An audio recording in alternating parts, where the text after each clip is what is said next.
My dear students, today we are going to discuss sequence and series.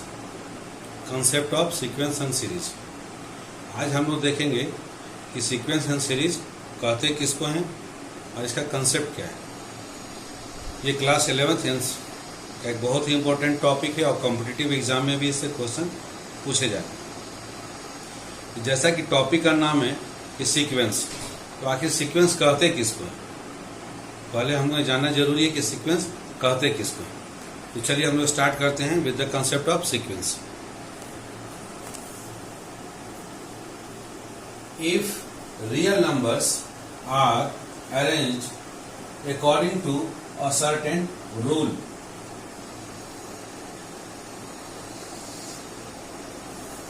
or in a definite order, then such an arrangement is called sequence or progression. यदि real numbers को हम लोग सजा दें, arrange कर दें, सजा दें, यदि रियल नंबर्स को हम लोग अरेंज कर दें, अब अरेंज करने का कुछ रूल होना चाहिए, according to a certain rule से आपको अरेंज करना है। ऐसा नहीं कि आप एक लिख दें, एक के बाद लिख दे 1 लाख, फिर कॉमा दे के लिख दे -3, फिर कॉमा दे के लिख दे 1 करोड़। ये कोई सीक्वेंस नहीं हुआ, क्योंकि ये किसी रूल में अरेंज नहीं है। आपको जब भी अरेंज करना है तो according to a certain rule, किसी नियम के तहत, या सर्टेन रूल को बोल सकते हैं इन अ डेफिनेट ऑर्डर, एक विशेष क्रम में। एक रियल नंबर सारे अरेंज, यदि आप रियल नंबर को अरेंज करते हो, सजाते हो किसी सर्टेन रूल से, किसी नियम से, या एक विशेष क्रम में सजाते हो, देन सच एन अरेंजमेंट, तब उस समय इस तरह का जो भी अरेंजमेंट होगा इज कॉल्ड, उसी को हम लोग सीक्वेंस बोलेंगे या प्रोग्रेशन, उसको हम लोग प्रोग्रेशन भी बोल सकते हैं। फॉर एग्जाम्पल अब देखते हैं कि कैसे हम लोग अरेंज कर सकते हैं। एक रूल बनाते हैं कि फर्स्ट टर्म हम लेंगे ए, उसमें एक कांस्टेंट जोड़ देंगे, हम लोग डी जोड़ देंगे कांस्टेंट, कॉमा।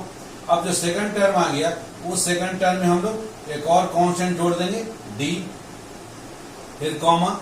इस तरह से ये हम एंड सो ऑन, इस तरह से प्रोसेस को कंटिन्यू करेंगे। यदि कोई भी एक ले ले फर्स्ट टर्म, उसमें कांस्टेंट जोड़ दे डी, वो हो गया सेकंड टर्म। सेकंड टर्म में एक और कांस्टेंट जोड़ दिए, हो गया a + 2d थर्ड टर्म। उसके नेक्स्ट निकालना हो तो उसमें एक और डी जोड़ दिए + 3d एंड सो ऑन। इस तरह का एक अरेंजमेंट कर दें। इस तरह के सीक्वेंस का नाम है अरिथमेटिक सीक्वेंस या अरिथमेटिक प्रोग्रेशन। एग्जाम्पल, ए के जगह फर्स्ट टर्म के जगह 1 ले लें, डी को यहाँ कॉमन डिफरेंस बोला जाता है, डी के जगह भी वैल्यू हम लोग 1 ले लें, तो फर्स्ट टर्म 1, डी का वैल्यू भी 1 है तो 1 + 1 2, फिर इस सेकंड टर्म में एक और डी का वैल्यू 1 है, 1 ऐड कर दो तो 3, 4। इस तरह का जो भी अरेंजमेंट है उसको हम लोग बोलेंगे अरिथमेटिक प्रोग्रेशन या अरिथमेटिक सीक्वेंस। तो ये क्या है, ये एक डेफिनेट रूल से अरेंज किया गया है। अब इसमें मन करेगा कहीं -d, मन करेगा कहीं -7d, मन करेगा कहीं +5d, अपने मन से चेंजेस नहीं करेंगे, एक डेफिनेट रूल से हमको लिखना है इसमें। आइए कुछ और देखते हैं हम लोग। फर्स्ट टर्म ए, उसमें कांस्टेंट मल्टीप्लाई कर दे r, ये आ गया सेकंड टर्म में कांस्टेंट r मल्टीप्लाई कर दे ar², फिर थर्ड टर्म में एक और r मल्टीप्लाई कर दें ar³ dot dot dot and so on r। अगर इस तरह का अरेंजमेंट किए हैं तो इस सीक्वेंस का नाम दिया गया ज्योमेट्रिक प्रोग्रेशन।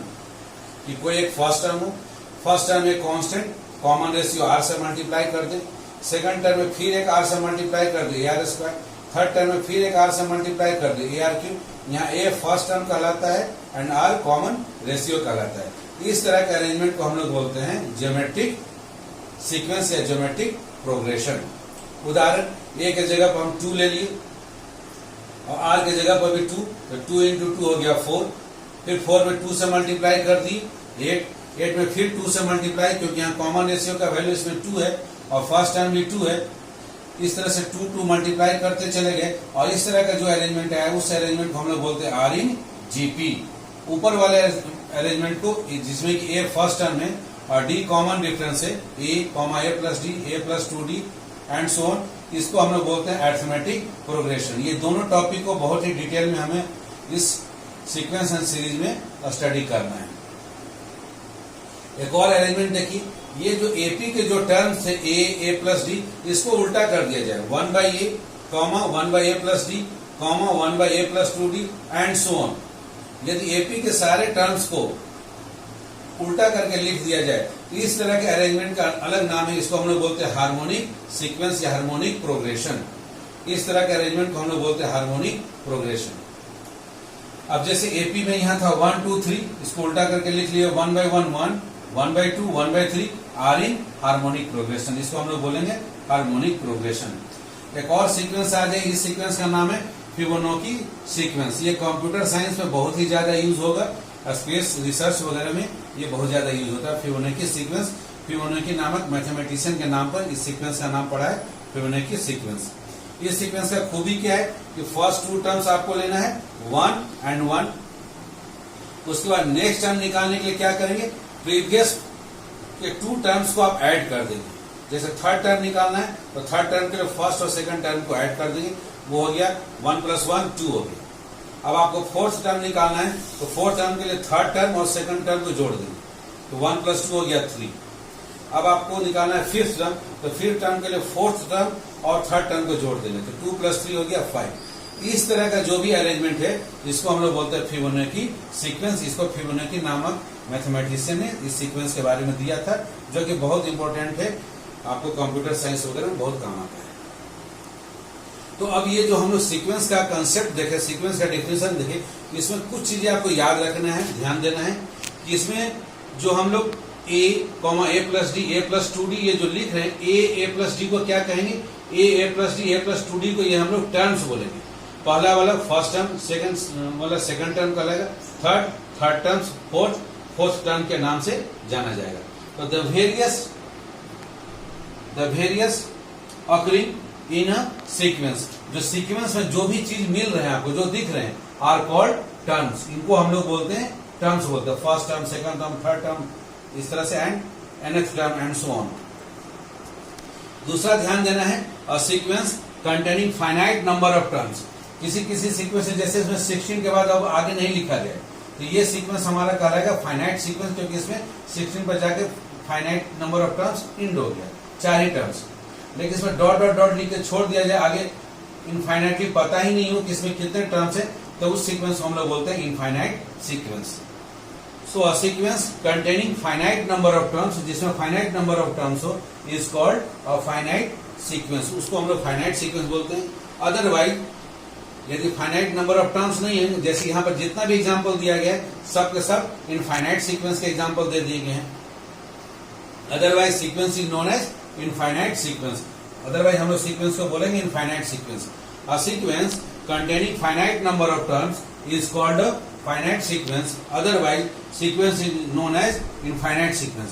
यदि फाइनाइट नंबर ऑफ टर्म्स नहीं हो, 4 6 8 10 100, ये फाइनाइट नंबर ऑफ टर्म्स हो गए। यदि मान ली एग्जाम्पल 1, इसी में देखते हैं 1 1/2 1/3 के बाद फुल स्टॉप हो, उसके बाद नंबर ऑफ टर्म्स नहीं लिखा गया, मतलब इसमें 3 ही टर्म है, तो ये फाइनाइट सीक्वेंस हो जाएगा। लेकिन डॉट डॉट डॉट लिख के छोड़ दिया गया है, तब ये इनफाइनाइट सीक्वेंस का उदाहरण होगा। अब आइए हम लोग सीक्वेंस का कंसेप्ट जानेंगे। सीरीज किसको कहेंगे, सीरीज भी टॉपिक का नाम है। तो सीक्वेंस के टर्म को यदि आप ऐड करके लिख देंगे, तो जो नया अरेंजमेंट मिलेगा उसी को हम लोग बोलते हैं series. Let A1 A2 A3 dot dot dot AN be और गिवन सीक्वेंस, ये कोई एक सीक्वेंस आपको दिया गया है। देन द एक्सप्रेशन, ये जो एक्सप्रेशन होगा इसको हम लोग बोलते हैं सिग्मा। सिग्मा का मतलब समेशन, समेशन का मतलब सम, योग निकालना। समेशन AR, यहाँ आर स्टार्ट होगा, r start from 1 and in from n, in to n, r is equal to n पर जाके इंड होगा। अब आर की जगह 1 लिखे तो A1 plus A2 plus A3 ये एंड सोन, आर का वैल्यू एक एक करके बढ़ाते चले जाएं, A1 plus A2 plus A3 plus and so on, आखिरी में ये जाकर nth टर्म। यदि सीक्वेंस के टर्म को सम के रूप में लिख देंगे, इस अरेंजमेंट को हम लोग बोलते हैं series. Let A1 A2 AN dot dot dot AN be a given sequence, then the expression sigma AR r equal to 1 to r equal to n is equal to A1 plus A2 plus A3 plus dot dot dot plus AN is called the series. इसी को हम लोग बोलते हैं series. और ये किसका series होगा, associated with the given sequence, दिए गए सीक्वेंस का ये सीरीज होगा। तो ये बच्चों, ये आपका बेसिक डिफिनेशन है। डिफिनेशन का ये कंसेप्ट हुआ। अब हम लोग इस कंसेप्ट को यूज कर एक्सरसाइज 9.1 को कंप्लीट करेंगे। आइए अब हम लोग सीक्वेंस एंड सीरीज के कंसेप्ट को प्रॉब्लम्स पर अप्लाई करते हैं। Exercise 9.1 question number 5। Question number 5 में nth टर्म दिया हुआ a n understand for nth term n equal to दिया हुआ है -1 to the whole power n -1 into 5 to the power n plus 1। ये nth टर्म निकालने का एक रूल एग्जामिनर के द्वारा दिया गया। ये सर्टेन रूल है, निश्चित रूल है। इसी रूल से आपको टर्म्स निकालने हैं। अब इस रूल के हिसाब से आपको फर्स्ट 5 टर्म्स निकालने हैं सीक्वेंस के। तो ये रूल में जिस तरह से लिखा गया उस रूल के हिसाब से हम लोग फर्स्ट टर्म लिखेंगे। n के जगह पर 1 लिखेंगे तो -1 का पावर 1 -1 0, -1 का पावर 0 इंटू 5 का पावर 1 प्लस 1 2। किसी भी नंबर का पावर 0 होगा वो हो जाएगा 1। तो 1 इंटू 5 स्क्वायर 25। ये वैल्यू आ गया। First term of the sequence is 25। उसी प्रकार से सेकंड टर्म a2 निकालना है। n के जगह 2 रखेंगे तो -1 का पावर 2 -1 आ गया 1। तो -1 का पावर 1 इंटू 5 का पावर 2 प्लस 1 हो गया 3।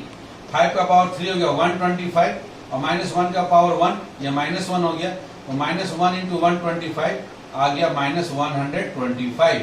ये हो गया सेकंड टर्म। अब थर्ड टर्म के लिए n के जगह पर 3, n इक्वल टू -1 का पावर 3 -1 इंटू 5 का पावर 3 प्लस 1। तो -1 का पावर 3 -1 हो गया -1 का power 2 into 5 to the power 4। -1 का पावर इवन नंबर 1 आएगा। 1 मल्टीप्लाई हो गया 5 टू द पावर 4 का वैल्यू है 625। ये आ जाएगा 625। उसके बाद आते हैं हम लोग fourth term. n is equal to हम लोग 4 रखें। -1 का पावर 4 -1 हो गया 3 into 5 to the power 4 plus 1 5। -1 का पावर ऑड नंबर ये -1 आएगा। -1 इंटू 5 टू द पावर 5 3125। उसमें -1 मल्टीप्लाई हो गया तो आ गया फोर्थ टर्म -3125। अब आइए फिफ्थ टर्म। n के जगह 5 रख दीजिए। -1 का पावर 5 -1 हो गया 4 into 5 to the power 5 plus 1 हो गया 6। 5 को 6 टाइम मल्टीप्लाई करेंगे तो 15625। -1 को 4 टाइम्स इवन टाइम मल्टीप्लाई करेंगे 1 आएगा। 1 इंटू 15625 आंसर हो जाएगा 15625। So the first 5 terms of the given sequence are क्या क्या हो गया। पहला हो गया 25, then -125, then 625, then -3125 and the last fifth term is 15625। आइए अब इसी एक्सरसाइज 9.1 के क्वेश्चन नंबर 10 को बनाते हैं। क्वेश्चन नंबर 10 में दिया हुआ nth टर्म निकालने का rule n into n-2 divided by n plus 3। ये निकालने का रूल दिया हुआ है। इंडिकेटेड टर्म कहने का मतलब जो उसमें इंडिकेट किया गया है n के बदले में 20 है। a 20 का वैल्यू पूछा जा रहा है। n के बदले में आप 20 रखें। 20 into 20 -2 divided by 20 plus 3। 20 -2 is 18। 20 into 18 is 360 divided by 23। ये आपका आंसर हो जाएगा 20th टर्म का वैल्यू। इस सीक्वेंस का 20th टर्म जो निकालेंगे उसका वैल्यू आएगा 360 डिवाइडेड बाई 23। इसी एक्सरसाइज 9.1 का एक और क्वेश्चन हम लोग देखते हैं। Question number 12। इसमें दिया गया है nth टर्म निकालने का फॉर्मूला है n-1th term divided by n। nth term निकालने के लिए इसका प्रीवियस टर्म निकालना है और उसमें n से डिवाइड कर देना है। ये फॉर्मूला वैलिड तभी है जब n का value greater than and equal to 2। n का वैल्यू 2 या 2 से बड़ा हो तभी इस फॉर्मूला को अप्लाई कर सकते हैं। ये फॉर्मूला 1 के लिए ट्रू नहीं है। और a1 का वैल्यू पहले से निकाल के दे दिया गया है। a1 का वैल्यू है -1। तो चलिए स्टार्ट करते हैं। n के जगह पर 2, n के जगह 2 रखेंगे। a2 का वैल्यू हो जाएगा 2 - 1 a1 divided by 2। a1 divided by 2। a1 का वैल्यू है -1 डिवाइडेड बाई 2। आइए अब a3, n के जगह 3 रखिए तो a 3 - 1 हो गया a2 डिवाइडेड बाई n के जगह 3। a2 divided by 3। a2 का वैल्यू निकाले हैं -1/2 डिवाइडेड बाई 3। डिवाइडेड बाई 3 का कहने का मतलब 3/1 है। ये जस्ट उल्टा हो जाएगा इंटू 1/3। आंसर हो जाएगा -1/6। आइए अब n के जगह हम लोग 4 रखते हैं, तो a4 is equal to a4 minus 1 is a3 divided by 4। a3 का वैल्यू अभी हम लोग निकाले हैं, a3 का वैल्यू है -1/6 डिवाइडेड बाई 4। 4 को हम लोग 4/1 भी लिख सकते हैं, इंटू इसको 1/4 कर दिए तो -1/24। उसी प्रकार से n के जगह को 5, a5 equal to a5 minus 1 is a4 divided by 5। a4 का वैल्यू है -1/24 डिवाइडेड बाई 5 का मतलब 5/1, इसको इंटू करके 1/5 कर देंगे तो -1/120। Therefore first 5 terms of the sequence, इस सीक्वेंस का फर्स्ट 5 टर्म्स क्या हो जाएगा, a1 तो ऑलरेडी पहले से दिया हुआ -1, a2 का वैल्यू निकाले -1/2, a3 का वैल्यू निकाले -1/6, a4 निकाले -1/24 एंड a5 निकाले -1/120। ये first 5 terms of the sequence. आइए इसी एक्सरसाइज 9.1 का एक लास्ट क्वेश्चन हम लोग देखते हैं, बहुत ही इंपॉर्टेंट है फाइबोनाची सीक्वेंस। पहले भी मैंने बताया कि ये sequence computer science, research, spacecraft ये सब में बहुत ज्यादा यूज किया जाता है। ये फिबोनाची नामक मैथमेटिशियन के द्वारा दिया गया, इसलिए सीक्वेंस का नाम पड़ गया फिबोनाची सीक्वेंस। ये फिबोनाची सीक्वेंस है क्या, इसमें बताया गया कि first 2 terms a1 and a2, first term and second term दोनों को आप 1 ले लें। उसके बाद नेक्स्ट टर्म निकालने के लिए फॉर्मूला दिया गया n is equal to n-1 plus an-2। किसी भी टर्म को निकालना हो तो प्रीवियस 2 टर्म्स को आप ऐड कर दें तो आपका वो टर्म निकल जाएगा। ये फॉर्मूला तभी ट्रू है जब n का वैल्यू 2 से ग्रेटर हो, बड़ा हो तब। a1 a2 ऑलरेडी निकला हुआ, 2 से बड़ा वैल्यू n का हम लोग लेते हैं 3, n की जगह 3 रखते हैं हम लोग,